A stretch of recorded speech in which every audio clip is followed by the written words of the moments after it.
Hi, my name is Silbano, and I want to give glory to God. Today's college students are hungry for Jesus, but they're broken, distracted, medicated, lost, overworked, unorganized, confused. They're being pulled in a million directions, and a lot of Christians I know have given up on them. They're too broken, too distracted. They're far too gone. But that was me. I was too broken. I was too distracted. I was too motivated to spread the kingdom of the devil that I didn't have time to be bothered by a silly religion and make-believe tales about God. You see, I grew up on the streets of Bakersfield, on the east side where the kingdom of the world reigned. From an early age, I was introduced to selling drugs and using drugs. I got sucked into a life of crime. You name it, I did it.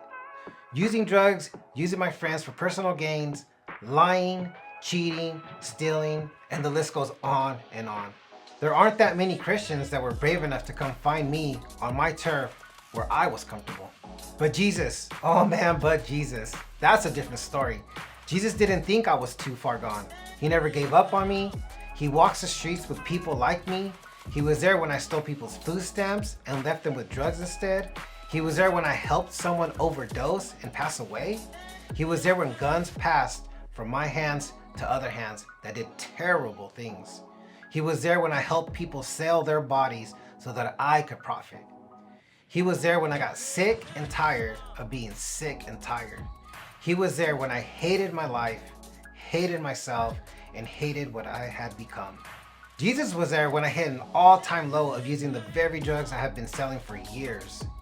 Meth started to kill me, the police raided my house, but for the first time in my life, I had this sense that Jesus was in that too. I took all the charges for everyone in the house and was sentenced to 5 years. And while incarcerated, I started to long for a different life, a better life. I got out, I went to a group home and enrolled at Bakersfield College. It felt so weird walking to class with a bunch of kids and being so much older than them. But Jesus was setting me up to be a missionary to those exact kids. I saw a man named Paul Benton living out the book of Acts on campus. This InterVarsity group that went out in pairs to share the gospel and pray for people and listen to their stories of brokenness and pain, and they never judged anyone. So as a new Christian, I joined InterVarsity, and Paul and I started doing ministry on campus, and it was wild. And things have exploded since. We started with one Bible study at Bakersfield College, and 5 years later, we have multiple Bible studies at 6 campuses. Let me say that again. A few years later, we have ministry happening on 6 campuses. This year alone, 29 students decided to follow Jesus. Yeah, 29. Jesus has called me to be a missionary and reach the people from the streets, reach the students who wouldn't be caught dead in church. But there's a problem, and this problem could hinder the spread of the gospel. I need your help. I didn't come from a Christian family. I didn't grow up in church. I don't have the networks of people to get excited about what we're doing and support it. I'm doing the work, I'm on the ground, I'm in the trenches, and I will not leave until these lost, hurting, broken kids find the real Jesus.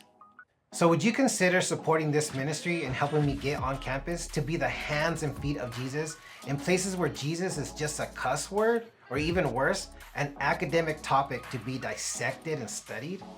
Would you help a broken man who has been redeemed go out and find all the ones who got lost or wandered away or never wanted Jesus to begin with?